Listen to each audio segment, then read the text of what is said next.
అందరికీ నమస్కారం.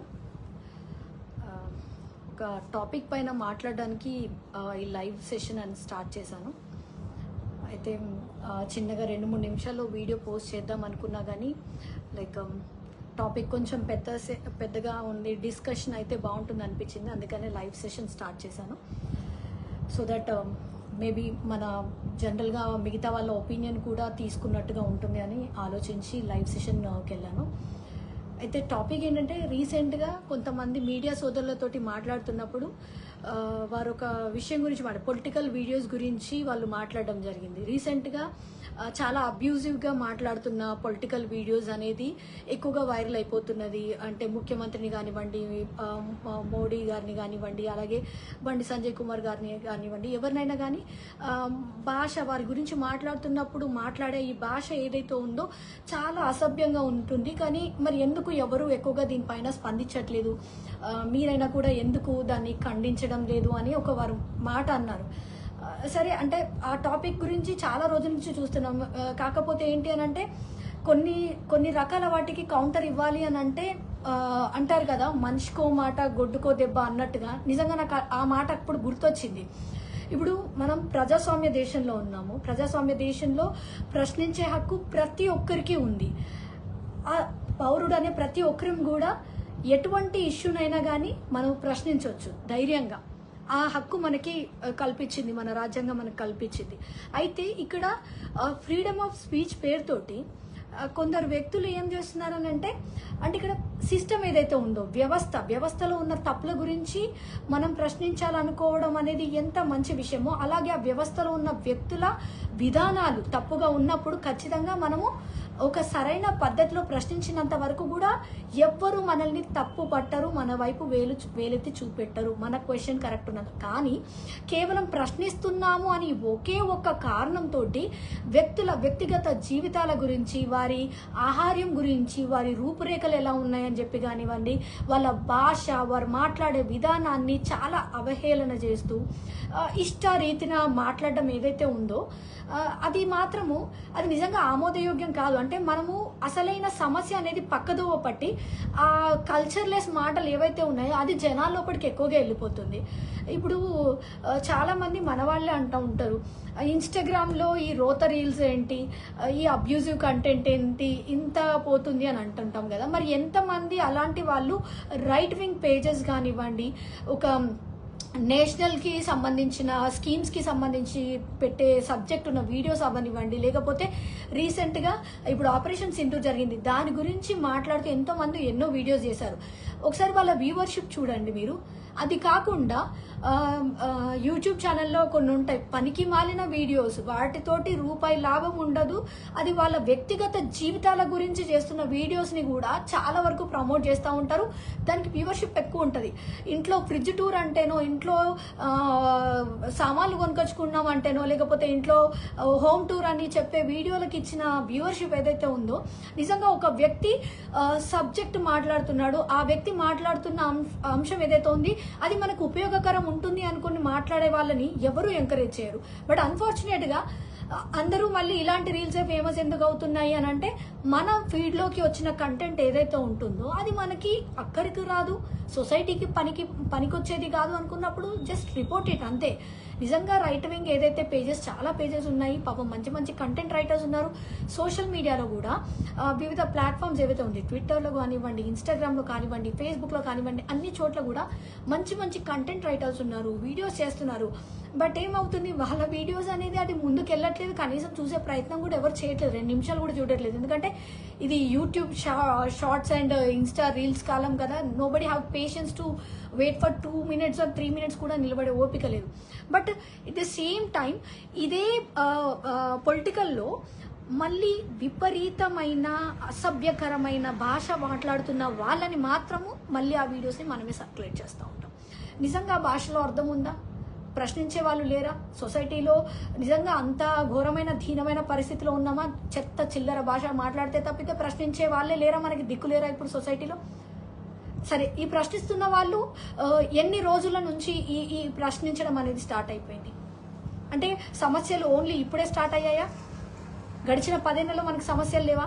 అంటే మనం అధికారంలో ఉన్నప్పుడు మనము భజనకి పరిమితం అయిపోయి అధికారం పోగానే మన స్థాయి ఏంటో జనాలు మనకు చూపించిన వెంటనే ప్రజల సమస్యల పైన కొట్లాడుతున్నట్టుగా రోడ్లెంబడి పడిపోయి ఇప్పుడు మనం వీడియోలు చేస్తున్నాం. సరే, ఒకటి విషయం అయితే మనందరము యాక్సెప్ట్ చేయాల్సింది ఏంటంటే ఈ డెమోక్రటిక్ కంట్రీలో మనము ఎలక్టోరల్ సిస్టమ్ ద్వారా ఎన్నికైన ప్రధానమంత్రి అయినా ముఖ్యమంత్రి అయినా ఎమ్మెల్యే అయినా ఎంపీ అయినా వీ షుడ్ యాక్సెప్ట్ ఇట్. ఎందుకంటే అది ప్రజల నిర్ణయం.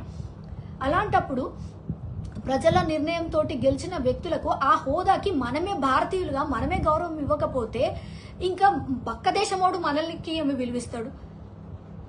ఇప్పుడు ఆపరేషన్ సింధూర్ లాంటి ఒక టఫ్ టైం మనము చూసిన మొన్నటిసారి మన భారతీయుల పైన జరిగిన దాడి తర్వాత ఈ ఆపరేషన్ సింధూర్ అనే ఘటన ఏదైతే ఉందో మన దేశంలోని మన ఆర్మీ వచ్చి చెప్తుంటే నమ్మలేని వ్యక్తులు పక్క దేశంలోని పాకిస్తాన్ వాడు మాట్లాడితే వాడికి నమ్మకం. అంటే మన సిస్టమ్ మీద మనకి ఎంత నమ్మకం ఉందనేది దీన్ని బట్టి అర్థం చేసుకోవాలి. ఎట్ ద సేమ్ టైం ఇప్పుడు స్టేట్లోకి వచ్చినట్టయితే ఈ ప్రాంతీయ పార్టీలలో ఉన్న వ్యక్తులు కూడా ఎంతసేపటికి కూడా ఏదో దేశం మనది కాదన్నట్టుగా, లేకపోతే పార్టీలే ఎలక్షన్స్ వరకు పార్టీలే, కానీ ఒకసారి ఎన్నికైన తర్వాత పార్టీలకు అతీతంగా నాయకులు పనిచేయాలి. ఎట్ ద సేమ్ టైం కార్యకర్తలు అనేవారు పార్టీలకు అతీతంగా ప్రజా సమస్యల పైన కొట్లాడాలి. కానీ ఇదేది కూడా ఆ రకంగా వెళ్ళడం లేదు. ఎంతసేపటికి కూడా ఇండివిజువల్గా కానివ్వండి మన సెల్ఫ్గా ఎలా గ్రోత్ అనే దాని మీద పెట్టిన ఫోకస్ నిజంగా ఇష్యూ బేస్డ్ అయ్యి ఉంటే ఈ అబ్యూజివ్ లాంగ్వేజ్ మనం మాట్లాడాల్సిన అవసరం లేదు. నిజంగా సమస్య పైన కొట్లాడుతున్నామంటే ఎన్ని సమస్యల పైన నువ్వు కొట్లాడితే వాటికి పరిష్కారం వచ్చింది. రోడ్ ఎక్కినామా, మనకున్న ఫెసిలిటీస్ ఉన్నాయి కదా, ఒక కార్ వేసుకున్నామా, వీడియోగ్రాఫర్ని పెట్టుకున్నామా, వీడియో ఎడిట్ చేసినామా, ఒక పాట వేసినామా, కాదు. మనం కొట్లాడిన సమస్యలకి ఎన్ని పరిష్కారాలు దొరికినాయి. నోరు ఉంది కదా అని మనం ఏదైతే మాట్లాడుతున్నామో నిజంగా మనం మాట్లాడిన వాటికి సమస్యకి పరిష్కారం దొరికిందా లేదా? అది మానేసి నోటికొచ్చిన చెత్తవాగుడు వాగేసి ఎదురు తిరిగి ఎవరు సమాధానం చెప్పట్లేదు, నేను ఫైర్ బ్రాండో నేను ఇదో అదో అంటే ఎట్లా? ఇప్పుడు బురదలో పంది ఉంది, బురదలో పంది జోలికి ఎవడు పోతాడు? పిచ్చి పట్టిన కుక్క జోలికి ఎవడు పోతాడు? దాని అర్థం అవి గొప్పదని కాదు కదా. తిరిగి సమాధానం చెప్పాలంటే అంతే స్థాయిలో దిగజారిపోవాలి, అంతే నీచంగా మాట్లాడాలి. అది అందరికీ సాధ్యం కాదు. అందరూ అలాంటి సంస్కారహీనంగా మాట్లాడలేరు. కాబట్టి మనకు తిరిగి ఎవడు సమాధానం చెప్తలేడు, మనం మాట్లాడిందే వైరల్ అయిపోతుంది, మనం ఇదైపోతున్నాం అంటే దాని అర్థం మనం గొప్పలమని కాదు. మనకి తిరిగి సమాధానం చెప్పే స్థాయిలో కూడా మన భాష మన విధానం లేదు అని మనకు కొంచెమైనా విచక్షణ ఉంటే అది అర్థం కావాలా. ఎందుకంటే ఇది చాలా రోజుల నుంచి రిపీటెడ్ అవుతా ఉంది. చాలా మంది అంటున్నారు ఎందుకు ఎవరు మాట్లాడట్లేదు, ఇంత విపరీతమైన భాష, హద్దు మీరి వ్యక్తుల వ్యక్తిగత జీవితాల పైన వారి ఆహారం పైన మాట్లాడతారు. మనం మాట్లాడే విధానము నిజంగా మనల్ని అంతే మన వ్యక్తులు ఎవరి గురించి అయితే మాట్లాడుతున్నామో వాళ్ళకి సంబంధించిన వాళ్ళు తిరిగి అదే భాషలో అదే విధమైన మాట మాట్లాడినప్పుడు విక్టిమ్ కార్డు మళ్ళీ ప్లే చేయడానికి రెడీగా ఉంటాం. అసలు ఇలాంటి ఒక వాటికి తావు ఇవ్వకుండా ఎందుకు సంస్కారంతో సిస్టంలో ఉన్న తప్పులను ఎత్తి చూపలేమా? మన ప్రశ్నలో సత్తా ఉన్నప్పుడు మనకెందుకు ఈ అడ్డగోలు కూతలు పనికి మాలిన భాష మాట్లాడాల్సిన అవసరం ఏమున్నది? ఒక వ్యక్తి తప్పులను ఎత్తి చూపాలి, చెప్పండి, వాళ్ళు మాట్లాడిన తప్పుడు మాటని ప్రశ్నించండి, వాళ్ళ విధానాలను ఎండగట్టండి ప్రజల లోపట. అది వదిలేసి ఎంతసేపటికి కూడా వీడు వాడు అరే ముఖ్యమంత్రి ఉన్నాడు, ఆయనకో పేరుంది, ముఖ్యమంత్రి రేవంత్ రెడ్డి గారు, మన ప్రధాని నరేంద్ర మోడీ గారు, మన స్థానిక ఎమ్మెల్యేలకు ఒక పేరుంది, వారి పేరు పెట్టి బరాబర్ ప్రశ్నించండి. ఎట్లా అడ్డుకుంటారో అడ్డుకోండి, ఇచ్చిన హామీలు ఏమైనాయని ఎదురు నిలబడి కొట్లాడండి, అంతే. అందులో ఎవడిని అడిగేదేం లేదు. ఏ పార్టీ వాడికైనా కానీ ఒకటే విధానం. అంతేగాని మన వ్యక్తిగత గ్రోత్ కోసమో లేకపోతే మనమేదో సాధించేసినాం పొడి చేసినాం అని అనిపించుకోవడానికో, లేకపోతే ఎవడు చేయని విధంగా నేను చేస్తే మంచి అయితేంది చెడైతేంది, నేను అందరికీ తెలిసిపోతా, నేను జనాల లోపట నా ముఖం తెలుస్తుంది కదా, ఎవడో నలుగురు పనికి మాలిన వెదలు ఆహా ఓహో అనగానే నేను తోపు తురుము అనుకొని చిట్కలేసి బల్లలు గుద్ది అరిచి గొడవ చేసి పిచ్చి నోటికొచ్చిన పాటలు మాట్లాడితే అది సంస్కారం అనిపించుకోదు. అంటే ఇలాంటి టాపిక్ మీద ఒక చిన్న వీడియో అంటే కూడా సరిపోదేమో మేబీ, ఎందుకంటే ఇట్స్ ఎ హ్యూజ్, రిపీటెడ్గా జరుగుతున్నది. తిరిగి మాట్లాడడం ఎంతసేపు? నిజంగా మనము మన సంస్కారం అనేది పక్కన పెట్టి అదే విధంగా సమాధానం ఇవ్వడానికి ఎంతసేపు? అరే అందరము ఇదే తెలంగాణ వాళ్ళము, అందరము ఇదే తెలంగాణలో పుట్టినాము, ఇక్కడ పుట్టినాం, ఇక్కడ పెరిగినాం. ఈ మాటలు ఎవడైతే మేము తెలంగాణ వాళ్ళం రాబాయ్ అంటే ఇదే తెలంగాణలో పుట్టిన వాళ్ళం కదా, మీకు సమాధానం ఇవ్వడానికి ఎంత టైం పడుతుంది? డిబేట్లకు పోతాం, డిబేట్లకు పోయి ఫిజికల్ దాడులు చేసుకుంటాం, డిబేట్లకు పోయిన తర్వాత నోటికి వచ్చిన చీరుతాం, చింతకు గడతాం. ఏం చీరుతారు, ఏం చింతకు గడతారు? ఏం ఏం ఏం చెప్తున్నారు మీరు? నెక్స్ట్ జనరేషన్లకి మీరు ఏం చూపిద్దాం అనుకుంటున్నారు? అంటే ఫిజికల్ అటాక్స్ని ఎంకరేజ్ చేస్తున్నారా? అంటే మనం అధికారంలో ఉన్నప్పుడు ఇదే భాష, ఇదే విధానం, మనం అపోజిషన్లోకి వచ్చినప్పుడు కూడా మళ్ళీ మనల్ని ఎవడు తిరిగి మాట్లాడినా మనం ఇదే భాష. ఈ ఈ ఈ డామినెన్స్ ఏదైతే ఉందో, ఈ ఫిజికల్ అటాక్స్ ఏవైతే ఉందో, ఈ లాంగ్వేజ్, కల్చర్లెస్ లాంగ్వేజ్ని మళ్ళీ తెలంగాణ పేరు చెప్పి ప్రమోట్ చేయడం అంత సిగ్గుమాలిన చర్య ఇంకోటి లేదు. తెలంగాణ వాళ్ళకి సంస్కారం ఉంది, తెలంగాణ వాళ్ళకి తెగు ఉంది, తెలంగాణ వాళ్ళ పోరాట పటిమ ఉంది. అంతేగాని చిల్లర భాష మాట్లాడే దానికి తెలంగాణ ట్యాగ్ వేసుకుంటే మిగతా వాళ్ళు ఒప్పుకోరు. తెలంగాణలో ప్రతి ఒక్కడు ఉన్నాడు, అన్ని పార్టీల వాడు ఉన్నాడు, అన్ని కులాల వాళ్ళు ఉన్నారు, అన్ని మతాల వాళ్ళు ఉన్నారు. ప్రతి ఒక్కరికి కూడా ఒక విధానం ఉంది. అంతేగాని కల్చర్లెస్గా మాట్లాడి తెలంగాణ వాళ్ళం రాబాయ్, మేము మాట్లాడితే చీరి చింతకు గడతారా బాయ్? మిగతా తెలంగాణలో కాదా, వాళ్ళు చీరి చింతకు గట్టరాదా, చెట్టు గట్టి కొట్టలేరా? అది తిరిగి చేసినాడు. మీ పరిస్థితి ఏంది? You people are provoking others. ఏమంటారు, శాంతియుతంగా ఉన్న వాళ్ళని పొడిచి పోక్ చేసి వాళ్ళని ఏదో ఓ రకంగా ఒక మాట అనే విధమైన కల్చర్ని మీరే ఎంకరేజ్ చేస్తూ ఉన్నారు. అది కరెక్ట్ విధానం కాదు. మనము హైలైట్ అవ్వడం కోసమో ఇంకా దేనికోసమో మన స్థాయిని దిగజార్చుకొని జనాల లోపల మళ్ళీ పొలిటికల్గా ఇలాంటి వ్యక్తుల వల్ల ఇలా ఒక ఇమేజ్ ఎట్లా క్రియేట్ అయిందంటే, పాలిటిక్స్ అంటే ఒక బురదకుంట, అందులో ఉండే వాళ్ళు ఒక చెత్త. ఎవరి వల్ల అవుతుంది ఆ చెత్త? ఏం ఒకప్పటి లాంటి పరిస్థితి ఉందా? నిజంగా పాలిటిక్స్లో అంతా ఇల్లిటరేట్ పీపుల్ ఉన్నామా? మనము చదువుకున్న వాళ్ళమే కదా, మనము చదువుకొని వస్తున్నాం కదా. నిజంగా అంత చదువులేని నిశానిగాలం అయితే రాజకీయాల్లో ఎవరు లేరు కదా. సోషల్ మీడియా వాడుతున్నాము, టెక్నాలజీ వాడుతున్నాము, మనము ప్రతి అంశాన్ని కూడా గూగుల్ చేసుకుంటున్నాము, ఫ్యాక్ట్ చెకింగ్ చేసుకుంటున్నాము, సబ్జెక్ట్ చూస్తున్నాం. ఇన్ని తెలిసినా మనకి సంస్కారంతో మాట్లాడడం తెలీదా? Why we are lacking in that? ఎందుకు సంస్కారహీనంగా భాష అనేది మర్చి అంటే దిగజార్చుకొని మాట్లాడాలి? ప్రశ్నలో నిజంగా సత్తా, మన ప్రశ్నలో ఆ సత్తా ఉన్నప్పుడు మన భాష ఎలా ఉన్నా కూడా నిజంగా ఆ ప్రశ్నలో ఉన్న అర్థం ఉంటే ఖచ్చితంగా అది జనాలకు చేరుతుంది. ఇంకా ఇదే మేము చెప్తున్నాం, ప్రశ్నించడం వరకు కాదు, ఆ ప్రశ్నకి మరి సమాధానం దొరికిందా? నేను రోడ్ ఎక్కినా, నేను రోడ్డు మీద తిరుగుతున్నా, నేను వీడియో చేసినా, నేను మాట్లాడినా, నేను తిట్టినా, నేను చేసినా కాదు, నువ్వు కొట్లాడిన ఎన్ని అంశాలకి నిజంగా అక్కడ ఉన్న ప్రజలకి ఒక సమాధానం దొరికింది. నా కోసమో నాకున్న వెరిఫైడ్ అడ్డగోళ్ళు డబ్బులు ఉన్నాయి, ఫండింగ్ ఉంది, అకౌంట్స్ అన్ని సోషల్ మీడియా అకౌంట్లన్నీ వెరిఫైడ్ కొట్టేసుకొని గ్రూపులలో వీడియోలు సెండ్ చేసేసుకొని అడ్డగోళ్ళు వీడియో నోటికి వచ్చిన మాటలు మాట్లాడి వైరల్ చేయించుకోవడం కాదు. నిజంగా మనము మాట్లాడుతున్న అంశాలకు ఎన్నిటికీ సమస్యలకి పరిష్కారం దొరికింది. అసలు మన సమస్యలో మనం అర్థం ఉన్న మాటలు అడుగుతున్నామా లేదా? ఎక్కడైనా కూడా సిస్టంలో 100% సక్సెస్ రేట్ అనేది ఉండదు. ఖచ్చితంగా లొసుగులు ఉంటాయి ఏ గవర్నమెంట్ దగ్గరైనా. అట్లాంటప్పుడు ఆ సిస్టంలో ఉన్న తప్పులను ప్రశ్నించడానికి ఇక్కడ అపోజిషన్ ఉన్నది. అలాంటప్పుడు అక్కడ ఉన్న తప్పులను ఎత్తి చూపెట్టాలి, వాటి పరిష్కారం దిశగా మనము కూడా ఏమన్నా చేయగలిగితే చేయాలి. కానీ ఎంతసేపటికి బురద జల్లాలి, మనకు సంబంధించినోడికి భజన చేసుకోవాలి, మన భజన మోగుతానే ఉండాలి, అవతలోడి మీద బురద జల్లాల. ఇదెట్లా నడుస్తుంది? ఇదేటువంటి సిస్టమ్? I don't know. ఇప్పటికైనా అంటే జనాలు ఈ రోత ఇన్స్టాగ్రామ్ రీల్స్ని కానీ, ఈ అబ్యూజివ్ కంటెంట్ని కానీ, ఈ పనికి మాలిన చెత్తని కానీ కొంచెం అంటే మన ఫీడ్లోకి వచ్చినప్పుడు ట్రై టు రిపోర్ట్ ఇట్. మనం సమాధానం, మనకు కోపం వస్తుంది కరెక్టే, తిరిగి ఆ భాషలో మనం సమాధానం చేయగలము. At least report it. ఏంటి అబ్యూజివ్ కల్చర్? ఎందుకంటే ఐ హోప్ సో యూట్యూబ్ కూడా, కొన్ని మీడియా ఛానల్స్ కూడా ఇటువంటి చిల్లర దిగజారుడు భాష మాట్లాడే వాళ్ళని, వాళ్ళ కంటెంట్ని సెన్సార్ చేసి వాళ్ళ మాట్లాడే వాళ్ళని మళ్ళీ ఒకసారి పిలవకపోతేనే అది సొసైటీ కూడా ఒక మంచి మెసేజ్ ఇచ్చినట్టు అవుతుంది. అన్ఫార్చునేట్గా కొందరు టీఆర్పీ రేటింగ్ కోసము జస్ట్ బికాస్ వాళ్ళు అరుస్తారు, గొడవ పెడతారు. సబ్జెక్ట్ పక్కకు పెట్టండి, అరిచి గొడవ పెడతారు కాబట్టి ఛానళ్ళలో కూర్చోబెట్టి టీఆర్పీ రేటింగ్ కోసం పిలిచే ఛానల్ కూడా ఉన్నాయి. We should accept that. అలాంటి ఛానల్స్ కూడా ఉన్నాయి కాబట్టి ఇలాంటి పనికి మాలిన వాళ్ళు రోడ్డు మీద వాడెవడో చిల్లర బట్టలు చింపుకొని పిచ్చి పిచ్చి జుట్టు బ్లీచింగ్ వేసుకున్నాడు కూడా మోడల్ అంటారు, వాడిని తీసుకొచ్చి యూట్యూబ్ ఛానల్లో కూర్చోబెడతాడు.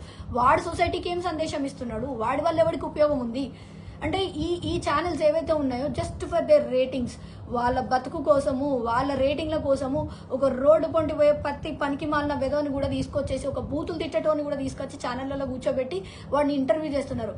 ఆ స్థాయికి దిగజారిపోయింది కొన్ని ఛానల్స్ తీరు.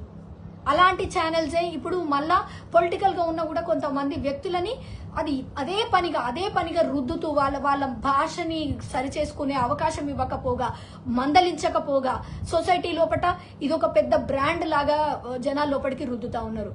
Not fair every time. ఆ భాషని ఎవరు ఒప్పుకోరు. ఏ పార్టీ అయినా ఇప్పుడు ఈ రోజు ఇక్కడ మాట్లాడుతున్న మాట ప్యూర్లీ ఒక నార్మల్ హ్యూమన్ బీయింగ్ గా, ఒక సొసైటీలో బతుకుతున్న ఒక సిటిజన్ గా మాట్లాడుతుంది తప్ప ఏ పార్టీ తోటి సంబంధం పెట్టి మాట్లాడుతుంది. ఏ పార్టీ అయినా అవ్వనివ్వండి, అది ఎటువంటి ఐడియాలజీ వాళ్ళు అయినా అవ్వనివ్వండి, ప్రశ్నించడం అనేది మన హక్కు. మన ప్రశ్నలో నిజంగా మన ప్రశ్నకి ఒక అర్థం ఉండాలి. అంతేగాని నేను భాష మాట్లాడితే వైరల్ అయిపోతా, నేను చిల్లర భాషలు మాట్లాడితే ఒక స్థాయిలో ఉన్న వ్యక్తిని రాయట్టి కొట్టిందంటే నేను పాపులర్ అయిపోతా అనుకునో, లేకపోతే పెద్ద స్థాయి వ్యక్తుల మీద నోటికి వచ్చిన బూతులు మాట్లాడితే పాపులర్ అయిపోతా అనుకునే ఈ విధానంతో ఉన్న వ్యక్తులు ఎవరైతే ఉన్నారో గుర్తుపెట్టుకోండి, you are not giving a proper message. మీరు చేసే పనులు ఎక్కడ కూడా అది సొసైటీకి ఉపయోగకరం కాదు. నిజంగా మీ దాంట్లో ప్రజాసేవ ఎక్కడ కనిపించట్లేదు. కంప్లీట్ ఒక సెల్ఫ్ గ్రోత్, వ్యక్తుల భజన, వ్యక్తుల కోసం పనిచేస్తూ వ్యక్తులని భజన చేస్తూ వారి ఉడిగం చేస్తూ వారిచ్చే డబ్బులతోటి ఏవైతే కూడా మీకున్న సోర్సెస్ అన్నీ కూడా బిల్డ్ చేసుకొని కేవలం ఇంకొకటి మీద దుమ్ము వేయడానికి మాత్రమే రోడ్లంపడబడి తిరుగుతున్నారు తప్పితే, అరే నేను ఈ సమస్య మీద నేను మాట్లాడినా ఆ సమస్య మీద మాట్లాడిన తర్వాత ఎంతమంది స్పందించారు, ఆ సమస్యకి నిజంగా పరిష్కారం ఎక్కడ దొరుకుతుంది, ఆ దిశగా నేను పోయి కొట్లాడాల్సింది ఏమన్నా ఉందా, అక్కడ ఎవరిని అడిగితే దేనికి ఏ సమస్యకి పరిష్కారం దొరుకుతుందని ఏమన్నా చేసిండ్రా? నో. మనకదంతా అవసరం లేదు. వాడెవడో కంటెంట్ రాసిస్తాడు, ఇంకోడెవడో కొంచెం మసాలాకి బూతులు రాసిస్తాడు. నోరుంది కదా, దేవుడిచ్చిన నోరు, నరం నేల నాలుక ఏదన్నా మాట్లాడుతుందని అడ్డగోలు కూతలు రోడ్డు మీద ఎక్కి ఏది పడుతుంది మాట్లాడతాం. దానికి ఇంకెవడో ఎడిటింగ్ చేస్తాడు. ఆ కట్లన్నీ తీసుకొచ్చి ఒకటే కాడ తీసుకొచ్చేసి దానికి ఒక పాట పెట్టేసి మా మీద రుద్ది పడేస్తారు. అది ఎవరికి ఉపయోగం? ఆ పనికి మాలిన కంటెంట్ ఎవరికి ఉపయోగం? దానివల్ల ఎవరికి ఏం లాభం? దానికి తిరిగి సమాధానం ఏమని ఇస్తాము? అర్థం ఉంటే సమాధానం ఇస్తారు. అడ్డగోలు మాటలకి ఎవడు సమాధానం ఇస్తాడు? ఎవడు బురదలో కాలు పెట్టాలనుకుంటాడు? ఎవడు పిచ్చి పట్టిన కుక్కను రాయితో కొట్టాలనుకుంటాడు? No one. That doesn't mean that వాళ్ళు ఫైర్ బ్రాండ్లు కాదు. జస్ట్ బికాస్ సొసైటీలో ఒక చీడ పురుగులాగా అనుకొని పక్కకు వదిలేయడమే. బట్ అన్నిసార్లు అది ఒకేలాగా ఉండదు. ఇదే దిగజారుడు పద్ధతిని అవలంబిస్తున్న వాళ్ళకి అంతకంటే దిగజారిన వాళ్ళు ఏదో ఒక రోజు ఎదురవుతారు. దెన్ వాళ్ళకి తగిన సమాధానం వాళ్ళ నుంచి రావచ్చు. ఎందుకంటే అంటాం కదా, కర్మ ఈజ్ ఏ బూమరంగ్ అని. ఎక్కడికి పోదు, తిరిగి మళ్ళీ వస్తుంది, మన దగ్గరికి వస్తుంది. సోషల్ మీడియా కంటెంట్లో అబ్యూజివ్ కంటెంట్ కానివ్వండి, అన్నెసెసరీ కంటెంట్ అవనివ్వండి, పనికి రాని కంటెంట్ ఏదైనా కానివ్వండి, దయచేసి మన టైం లైన్లో వచ్చినప్పుడు జస్ట్ క్విట్ ఇట్. మనం వాళ్ళకి సమాధానం చెప్పొద్దనుకో, మనకి కంటెంట్ నచ్చలేదు, జస్ట్ రిపోర్ట్ ఇట్ అంతే. ఆ పనికి మళ్ళీ కంటెంట్ ఇది చూడు అని మళ్ళీ మనం ఒక 10 మందికి షేర్ చేస్తే మనమే వాళ్ళకి ఒక వ్యూవర్షిప్ ఇస్తున్నాం. అది మనకు అవసరం లేదు. నిజంగా ఒక అంశం ఈ టైంలో మాట్లాడాలి. నాకు తెలిసిన ఎంతో మంది లవ్ జిహాద్ పైన పోరాటం చేస్తున్న విహెచ్పికి సంబంధించిన కొంతమంది సోదరులు ఉన్నారు. కనీసం వాళ్ళ పేర్లు వాళ్ళు ఎవరి కోసం అయితే కొట్లాడారో వాళ్ళ పేర్లు కూడా తెలియదు. కొంతమంది అమ్మాయిల కోసం వాళ్ళు ముందుండి కొట్లాడి వాళ్ళ వల్ల బైండ్ ఓవర్ కేసులు అయిపోయి ఇప్పటికి కూడా స్టేషన్ల చుట్టూ తిరుగుతూ పొద్దున పోయి అటెండెన్స్ వేసుకొని వచ్చి తెల్లారి మళ్ళీ టాస్క్ ఫోర్స్ పోయి అటెండెన్స్ వేసుకొని వచ్చి కమ్యూనల్ షీట్లు ఓపెన్ అయిన ఎంతో మంది సోదరులు ఉన్నారు. వాళ్ళ గురించి ఎవరికి తెలీదు, వాళ్ళు తీసుకుంటున్న రిస్కులు ఎవరికి తెలీదు. కానీ ఇట్లా ఎందుకు ఎవరికి పనికిరాని వీడియోలు చేసుకున్నట్టు మాత్రం అందరికీ తెలుస్తుంది. మళ్ళీ ఇప్పుడు ఏమన్నా అంటే ఈ లవ్ జిహాద్ టాపిక్ ఏమన్నా మాట్లాడమంటే కమ్యూనల్ అంటారు. కళ్ళ ముందు బాధితులు వచ్చి బయటకు వచ్చి మాట్లాడుతున్నా కూడా nobody is ready to talk about that. అంతమంది వచ్చి బయటికి మాట్లాడుతున్నా కూడా వీళ్ళకి కళ్ళు తెరుచుకోవు. బయటికి రాకుండా నిజంగా సేవ పేరుతోటి స్వచ్ఛందంగా సేవ చేసే ఆర్ఎస్ఎస్ లాంటి సంస్థల గురించి చెడుగా మాట్లాడతారు. కానీ నిజంగా వాళ్ళు ఏం చేసిందో తెలుసుకునే ప్రయత్నం చేస్తారా? చెయ్యరు. లవ్ జిహాద్, ఎన్ని లవ్ జిహాద్ కేసెస్లో ఎంతమంది అమ్మాయిలకు కౌన్సిలింగ్ ఇచ్చి వాళ్ళని ఈ కూపంలోంచి, నరక కూపంలోంచి బయటకు పడేసిండ్రో అది మీకు తెలుసా? You never know that. అలాంటి వాళ్ళు ఎక్కడా చెప్పుకోరు, వాళ్ళు ఎక్కడా ప్రచారాలు చేసుకోరు. ఏమీ లేని ఆకు ఎగిరెగిరి పడ్డట్టుగా ఏ పని చేయని వ్యక్తులు, ఎందుకు పనికి మాలిన వ్యక్తులు కూడా వచ్చి జస్ట్ బికాజ్ ఉంది కదా సోషల్ మీడియా, ఒక ఫ్రీ ప్లాట్ఫామ్ దొరికింది, అడ్డమైన యూట్యూబ్ ఛానల్స్ దొరికినాయి, పనికి మాలిన చెత్తని ఎటువంటి సెన్సార్ లేకుండా నోటికి వచ్చిన బూతులు మాట్లాడే అన్నిటిని కూడా పుష్ చేసే ఛానల్స్ దొరికినాయి కాబట్టి ఏది పడితే అది మాట్లాడుతూ ఉన్నారు. This is so unfortunate. But I only request the people, అంటే ఎవరైతే కూడా ఇప్పుడు ఇది ఒక పనికి మాలిన చెత్త అని మనం ఏదైతే మాట్లాడుతున్నామో మనమే దానికి ఒక ఇనిషియేషన్ తీసుకోవాలా. మనం వాటిని కౌంటర్ చేయలేము, ఆ భాషకు అంత దిగజారిపోయి మనం సమాధానం చెప్పలేనప్పుడు జస్ట్ రిపోర్ట్ ఇట్. మన టైం లైన్లో కనబడకుండా రిపోర్ట్ ఇవ్వండి. వాళ్ళంటూ ఎన్ని బాట్స్ పెట్టినా, ఎన్ని ఫేక్ అకౌంట్స్ తోటి ఎంత పుష్ చేసుకున్నా కూడా ఏదో ఒక రోజు ఏమంటారు అటువంటి వాటికి తగ్గ సమాధానం వారికి తగిన రీతిలో చెప్పేటోళ్ళు ఖచ్చితంగా వస్తారు కావచ్చు. కానీ నిజంగా ఒక ఐడియాలజీ బేస్డ్ నడిచే వ్యక్తులు ఎవరైనా అవ్వనివ్వండి, అలా దిగజారిపోయి వాటికి కౌంటర్ ఇవ్వలేరు. ఇవ్వనంత మాత్రాన ఆ స్థాయి వ్యక్తులకి దిగజారిపోయి ఇవ్వనంత మాత్రాన అవతల వ్యక్తులు గొప్ప అని కాదు. మేము ఆ స్థాయికి దిగజారలేము అని ఒక చిన్న మెసేజ్ ఇవ్వడమే, అంతే. I hope so. ఇట్లా వందల కొద్ది వీడియోలు మీకు కంటికి కనిపిస్తూ ఉండొచ్చు, బట్ ప్రతి ఒక్క దానికి కూర్చొని పని కట్టుకొని వాళ్ళని మళ్ళీ హైలైట్ చేస్తున్నట్టుగా దానికి మళ్ళీ ఒక కౌంటర్ అంటూ కాదు. కానీ ఇలా సొసైటీలో ఉండి పాలిటిక్స్ని ఒక చీప్ లుక్ చూసేటువంటి విధంగా, పొలిటికల్గా ఉన్న వాళ్ళ స్థాయిని తగ్గించే విధంగా ఈ భాష ఎవరైతే వాడుతున్నారో వాళ్ళందరినీ కూడా మనము కౌంటర్ చేయాల్సిన బాధ్యత ప్రతి ఒక్కరి పైన ఉంది ఇక్కడ. బికాజ్ అదొక సోషల్ రెస్పాన్సిబిలిటీ అనుకొని అలాంటి వాళ్ళని నిజంగా మనం ఎంతవరకు రిపోర్ట్ కొట్టే ప్రయత్నం అయితే రిపోర్ట్ కొట్టడం కానివ్వండి, వాళ్ళు మాట్లాడుతున్న తప్పుడు కూతల్ని ఎక్కడికక్కడ ఖండించాల్సిన అవసరం ఉంది. కానీ అన్ఫార్చునేట్గా చెప్తున్నాం కదా, ఆ భాషకి అదే రీతిలో చెప్పలేకపోతున్నాం కాబట్టి అవి ఎక్కువ మూవ్ అవుతున్నాయి కూడా. అండ్ ఇంకొక రిక్వెస్ట్, ఎన్నో రైట్ వింగ్ పేజెస్ ఉన్నాయి, ఎంతో మంచి కంటెంట్ రైటర్స్ ఉన్నారు, వాళ్ళు ఎంతో కష్టపడి సబ్జెక్ట్ అంతా రాస్తూ ఉన్నారు. అలాంటి వాళ్ళ వీడియోస్ని నిజంగా మనకు పనికొస్తుంది. ఇలాంటి ఇప్పుడు రాకా సుధాకర్ జీ గారు ప్రతి ఒక్క అంశం పైన, నేషనల్ ఇష్యూ పైన, ప్రతి ఒక్క టాపిక్ పైన మాట్లాడతారు. వారికి వచ్చే వ్యూవర్షిప్ ఎంత ఒకసారి చూడండి. జస్ట్ మన రైట్ వింగ్కి సంబంధించిన పేజెస్ ఎన్నో ఉంటాయి. అలాంటి వాళ్ళ సబ్జెక్ట్ ఏదైతే ఉందో ఈ పనికి మాలిన చెత్తను చూసి మన తలని పాడు చేసుకునేంత సమయంలో మనం ఇలాంటి ఒక సబ్జెక్ట్ని కూడా 10 మందికి షేర్ చేసిన వాళ్ళం అవుతాము. ఒక సబ్జెక్ట్ కొత్త విషయం పైన మనం తెలుసుకున్న వాళ్ళం అవుతాం. ఒక అవగాహన అనేది ఉంటుంది, ప్రశ్నించడానికి కూడా ఒక అవగాహన ఉంటుంది. కాబట్టి ఇక్కడ లైవ్లో ఉన్న వాళ్ళు కానివ్వండి, తర్వాత అయినా కానివ్వండి, ప్లీజ్ డూ షేర్ దట్. పనికొచ్చే వీడియోస్ని మన ఫీడ్లోకి రానిద్దాము. పనికి మాలిన వీడియోస్ని వీలైనంత వరకు కౌంటర్ చేసే ప్రయత్నం చేద్దాము. కానీ ఫీడ్లోకి రాకుండా ఉండేందుకు రిపోర్ట్ అన్న కొట్టండి, అంతే. అంతకంటే వీ కాంట్ హెల్ప్ ఇట్. అంతకంటే ఇప్పుడు వాళ్ళని చేసేది ఏం లేదు. ఎందుకంటే సంస్కారం అనేది అది వాళ్ళ విఘ్నత మీదనే ఆధారపడి ఉన్నది. మనం ఏం మాట్లాడుతున్నాము, మనం ఏం చేస్తున్నాము, ఎందుకోసం చేస్తున్నాము అనే ఆలోచన వాళ్ళకి స్వతగా రానంత కాలము మనం వారిని ఏమి చేయలేము. అంతే. పిచ్చి పట్టిన కుక్క బురదలో పంది అని చెప్పినట్టుగా అంతే అనుకుని వదిలేయడం, అంతకంటే మనం ఏం కూడా చేయలేం.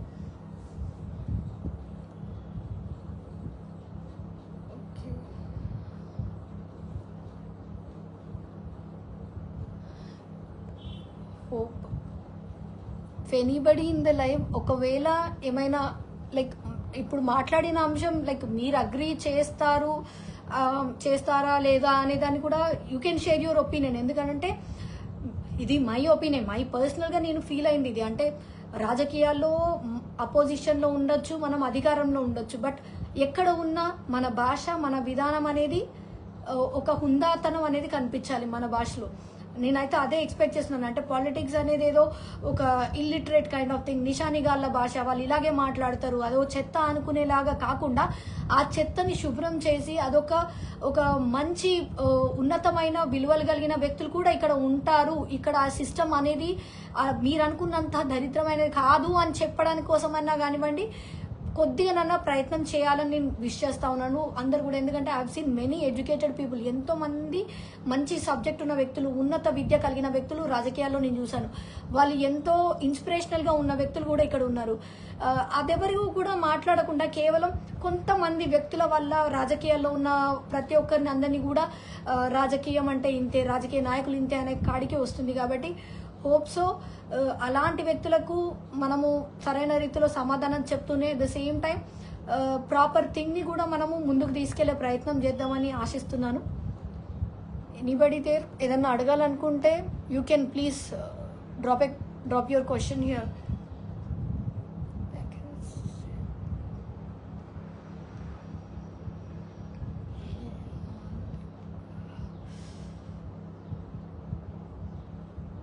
హైందవి ఇప్పుడు నేను హైందవి గురించి కూడా ఇక్కడ మాట్లాడలేదు. ఎందుకంటే షీ హాస్ బీన్ ఫైటింగ్ రీసెంట్గా జూబ్లీ హిల్స్ పెద్దమ్మ తల్లి టెంపుల్ గురించి లైవ్లో వెళ్ళి తను కొట్లాడుతూ ఉంది, రోజు ఫైట్ చేస్తూ ఉంది, మనం చూస్తూ ఉన్నాము. మరి అలాంటి వాళ్ళని నిలబడి కొట్లాడుతున్న వాళ్ళకి మనం ఎంతమంది మద్దతు ఇస్తున్నాం? బికాస్ ఇక్కడ నాకు సందర్భం వచ్చింది కాబట్టి నేను మాట్లాడుతున్నా. అలాంటి వాళ్ళకి ఎంతమందికి మనం మద్దతు ఇస్తున్నాం? బయటికి వచ్చింది లేదు, ఇంట్లో కూర్చొనో లేకపోతే బండేసుకొని దొరికింది కదా అని చెప్పి రోడ్ల మీద పడి ఎక్కడ పడితే అక్కడ నోటికి వచ్చినట్టుగా ఒర్రే వాళ్ళ వీడియోలను పుష్ చేస్తున్నాం కదా.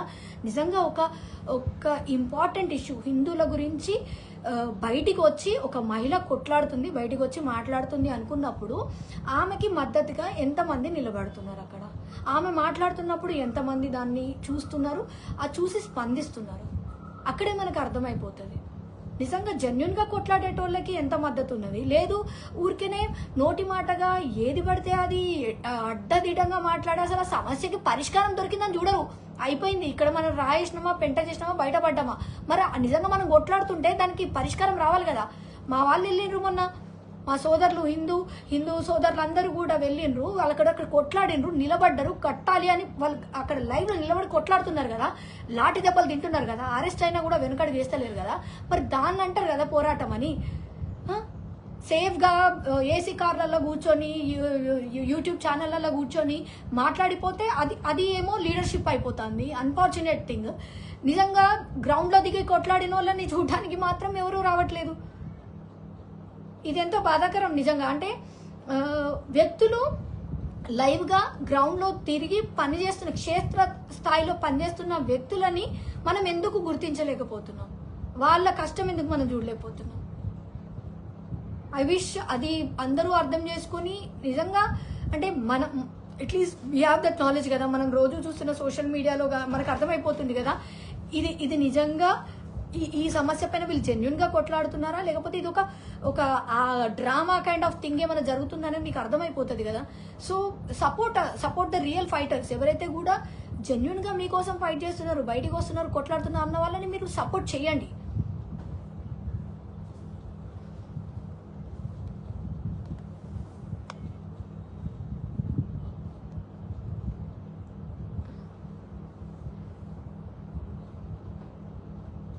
ఎందుకంటే ఈ కొన్ని టాపిక్స్ ఏవైతే ఉన్నాయో చాలా అంశాలు మాట్లాడాలి అని అనిపిస్తుంది. అట్లాంటప్పుడు ఒక చిన్న వీడియో చేసేసి 1 minute or 2 minutes వీడియో చేసేసి పెట్టేద్దామంటే అది సరిపోదేమో అనిపించింది. అందుకని ఎందుకో I thought of going live.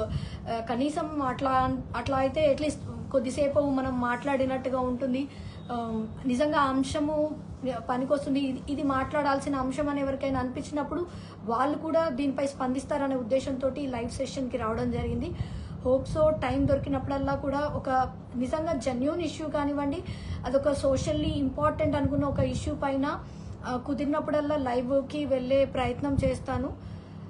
Okay, thank you. ఎవరైతే కూడా ఇప్పటివరకు లైవ్లో ఉండి చూసారో మీ అందరికీ కూడా ధన్యవాదాలు. జై శ్రీరామ్, జై హింద్, భారత్ మాతాకి జై.